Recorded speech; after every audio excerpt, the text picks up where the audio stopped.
Ito yung example ng minimum number of teeth.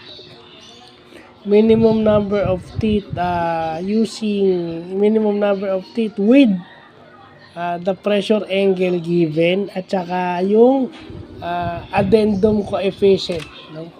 Yung ano yung addendum coefficient sa robotics, no? So ito yung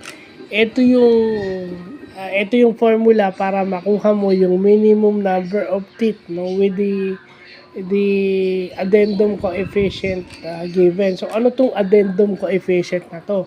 Yung addendum coefficient na to is yun yung nagpe-prevent ng undercutting para hindi masira yung teeth ng gears at saka nag-a-adjust ng center distance, di ba? Inaano na natin yung center to center distance, di ba? Kung walang addendum coefficient, mag-undercut yung mga yan. So, ganun na lang yung simpleng paliwanag dyan. Huwag na natin pahirapan. Yun lang naman talagang essence niyan. Kasi yung iba masyadong technical, yung sa Google masyadong technical, kunin na natin yung pinakamadaling maintindihan. Kasi hindi naman tayo nagpapa-impress dito eh. No? So, ayan, nakuha na natin yung tamang sagot. Ano yung nakuha natin yung sagot? Ito. So mamaya, kukunin naman natin, hindi na minimum number of teeth, yung number of teeth na, yung maximum, no? Given yung pressure angle.